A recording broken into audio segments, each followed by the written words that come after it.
Eu creio que de tantas coisas que o Senhor Jesus falou, de muitas que Ele ensinou, de muitas que Ele fez questão de mostrar e tantas outras coisas que Ele ilustrou, eu creio que a maior parte do ministério de Jesus, Ele tanto ensinou como mostrou, como apontou e como também veio trazendo, foi a liberdade.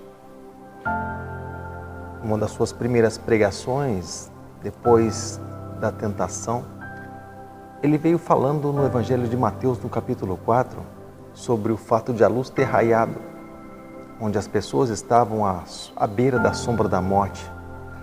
Então, isso significa que ele veio libertando aquele grupo de pessoas de uma escravidão e de uma escuridão.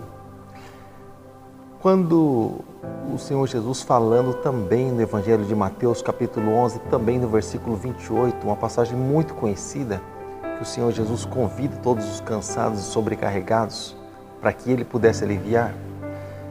Então eu entendo que Jesus ali também ele estava libertando pessoas do cansaço e libertando pessoas de um jugo. E constantemente, no ministério de Jesus, Jesus veio falando sobre liberdade e libertação. Libertação dos oprimidos, libertação ali da escuridão, livre das vistas da cegueira, livre de muitas coisas. Até mesmo quando estava na cruz pendurado, ele veio justamente liberando e libertando o povo. Porque ele liberou o perdão lá do alto da cruz. E exatamente de lá, ele mostrou o amor, ele mostrou o perdão. Ele mostrou que através do perdão, pessoas são livres. Elas são desvinculadas, elas são livres. E aí, nesse caso, claro, seriam livres do pecado. E quando o Senhor Jesus, ele veio trazendo essa libertação, então é como que se a porta da cadeia, a porta da penitenciária, a porta ali da cela estivesse aberta, ali com a chave na porta, com a chave na porta, e a porta somente encostada. E aquele que quisesse realmente ser livre, ele sairia por essa porta livremente. Assim aconteceu com todas as pessoas que vieram até Jesus. Jesus simplesmente mostrou o que elas deveriam fazer, se achegar a Ele, e Ele então se colocou como uma própria porta e uma porta aberta. E quando o apóstolo Paulo ele diz em Gálatas capítulo 5, no versículo 13, porque vós, irmãos, fostes chamados à liberdade, porém não useis da liberdade para dar ocasião à carne. Sede antes servos uns dos outros pelo amor. Então o apóstolo Paulo está falando também de dois momentos, de liberdade, mas também de algo que gera escravidão. Quando ele está falando a respeito do fato de ser chamado para a liberdade, significa que pessoas estavam escravas, estavam presas. Então ele chama para a liberdade, porém essas pessoas elas vão passar a ser livres a partir do momento que elas servirem umas às outras e a partir do momento que elas amarem umas às outras, elas seriam livres. E pelo contrário, o que mostra realmente o que faz com que a pessoa ela seja escravizada ou ela seja aprisionada é justamente a ocasião que a pessoa dá à sua própria natureza, à carne pecaminosa, e o fato de ela servir ao mundo, de ela servir ao sistema, claro, um sistema maligno, um sistema dominado por Satanás. Isso mostra com que a pessoa ela seja escrava. Mas aqui entre nós, claro, o Senhor Jesus ainda continua trazendo liberdade. O Senhor Jesus ainda continua trazendo libertação para toda pessoa que realmente nele crê. O Senhor Jesus diz em João capítulo 8, no verso de número 36, se o Filho vos libertar, verdadeiramente sereis livres. Ou seja, então a libertação, a liberdade, o fato de ser livre, vem somente através de Jesus Cristo. Não vem simplesmente pelo fato de alguém ter muita condição e a pessoa ir para onde ela quiser, ou o fato de ela fazer exatamente aquilo que ela quiser, aquilo que der na cabeça e ela dizer assim, eu sou livre. Não, isso não é liberdade, querido. quando se atira nos braços do mundo, no sistema mundano, muito pelo contrário, porque o mundo escraviza. O mundo faz com que a pessoa queira ser aquilo que ela não precisa ser.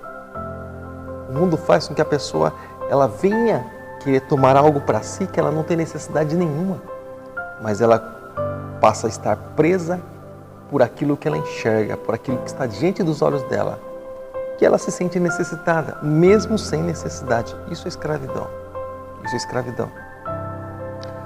É como, por exemplo, quando o povo estava sendo livre do Egito, estava ali no deserto, caminhando por uma terra maravilhosa, onde mana leite e mel, mas os olhos deles estavam para aquilo que eles não precisavam, que era o Egito. Eles queriam voltar para o Egito.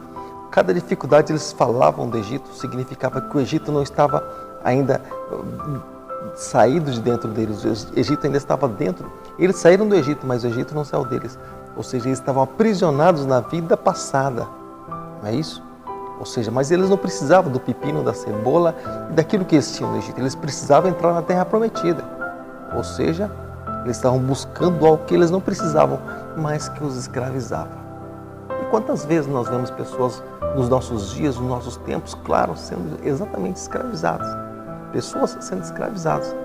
Escravizadas em um mundo que, na verdade, a pessoa, ela muitas vezes quer se colocar como um centro.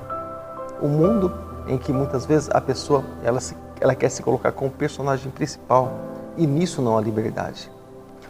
A liberdade da nossa vida, ela começa a partir do momento que nós reconhecemos Jesus como Senhor e Salvador. A liberdade na nossa vida, ela começa a partir do momento que nós entregamos realmente nossa vida ao Senhor Jesus e confiamos exatamente nele. Jesus mostra pontos e passos para a liberdade. Quando o livro dos Salmos diz, entrega o teu caminho ao Senhor, confia nele, mas ele fará, é o único modo, única maneira de o ser liberto, justamente nisso, se entregar o caminho nele. Porque nesse caminho que se chama Jesus, nada vai prender a pessoa. E quando ele diz, confia nele, mas ele fará, ou seja, a partir do momento que a pessoa entrega a mente para Jesus, a mente da pessoa vai ser livre. Livre do pecado, livre da escravidão, livre do aprisionamento. Porque o Senhor nos ensina em Colossenses a nós pensarmos nas coisas que são de cima e não nas coisas que são de baixo.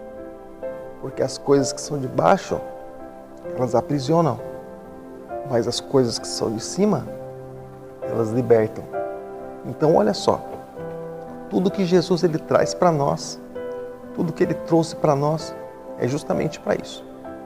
Para mostrar que nós podemos ser livres, porém, nós precisamos querer ser livres.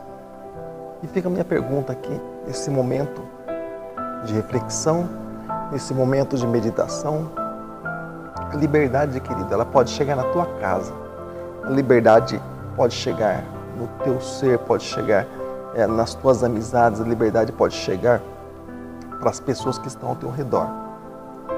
Mas ela começa a partir da tua vida, a partir do momento que você diz, eu quero ser livre. Por mais que existam muitas pessoas aprisionadas do teu lado, você pode ser livre. Pastor, como é que eu vou ser livre? Entregando realmente teu caminho a Jesus. Entregando o teu dia diante do Senhor Jesus. Os acontecimentos do teu dia diante do Senhor Jesus. E deixar Ele realmente tomar conta. Talvez os teus relacionamentos não estejam como você imaginou, como você gostaria que estivesse. Talvez o teu dia não tenha acontecido exatamente aquilo que você gostaria que acontecesse. Talvez o teu trabalho não é o que você gostaria que fosse. Talvez você não trabalhe na empresa, na indústria que você gostaria de trabalhar. Talvez os seus negócios não vão tão bem como você gostaria que fosse. Talvez você esteja numa família que você, talvez, se você pudesse escolher, você iria para uma outra família. Mas eu quero dizer para você, o Senhor Jesus, o nosso Deus, o nosso Senhor, Ele livra nós de pensamentos que muitas vezes nos escravizam. Os nossos olhos físicos na carne enxergam simplesmente escravidão, enxergam simplesmente momentos em que nós muitas vezes nos tornamos presos e muitas vezes ali enfraquecidos para sair de situações, de circunstâncias e muitas vezes até mesmo de cárceres. Mas Jesus é aquele que nos fortalece quando nós olhamos para Ele, como diz o livro de Colossenses, a carta dos Colossenses. O Senhor, quando Ele nos ensina a olhar e pensar exatamente nas coisas que são de cima, Ele está falando de liberdade, de libertação, de uma maneira, assim como a palavra do Senhor diz também em Coríntios, que onde há o Espírito Santo de Deus é a liberdade. Por quê? Porque quem liberta é o Espírito Santo. E nele há a liberdade. Quando se dá legalidade para Ele realmente agir na nossa vida. Tá bom, querido? Então, deixa eu dizer algo para você. Seja livre, seja sarado, seja abençoada a tua vida em nome de Jesus. Tá bom? E que, claro, ninguém gosta de ser prisioneiro, ninguém gosta de ser escravo. Quem gosta de ser escravo? Claro que ninguém gosta. Mas eu quero dizer para você, muitas pessoas acabam andando, indo por esse caminho. Caminho ruim, claro, mas muitas pessoas acabam indo por esse caminho. Mas ande pelo caminho que se chama Jesus, vá pelo caminho que se chama Jesus. Ele é aquele que tem o melhor para a tua vida. Jesus tem o melhor para a tua vida. Basta você querer, basta você crer. Você pode colocar os teus joelhos no chão, você pode orar, clamar a esse Jesus. Tem certeza que as janelas dos céus vão se abrir sobre você, mas você precisa crer, você precisa querer para a tua vida também. Amém, amado? Glória a Deus. E Jesus é maravilhoso. Só Ele pode nos libertar, só Ele pode nos sarar, só Ele pode fazer essas coisas na nossa vida, essas coisas maravilhosas que só Ele pode preencher nosso coração de um dia tão atribulado para uma paz tão maravilhosa. É como que onde abunda o pecado, superabunda a graça de Deus. É como que onde abunda a perturbação, muitas vezes a tribulação, vem superabundando aí a paz do Senhor Jesus sobre cada um de nós. E Ele é maravilhoso. Não existe lugar melhor, não existe pessoa melhor, não existe um Deus melhor que o nosso Senhor e Salvador Jesus Cristo. É por isso que a Ele nós damos louvor, honra, glória e nós o amamos, nós o adoramos exatamente por isso. Ele é maravilhoso. Querido, eu quero, antes de encerrar, pedir para que você, se você não é inscrito, se inscreva no meu canal, tá bom? E se você ainda não deixou o seu joinha, seu like, deixa aí seu joinha, seu like, tá bom? Para nos abençoar em nome de Jesus e a tua casa também seja abençoada, tá bom, amado? E agora sim, eu fico por aqui, que a graça e a paz seja contigo até o nosso próximo vídeo de reflexão, de meditação, em nome de Jesus. Um abraço, até lá.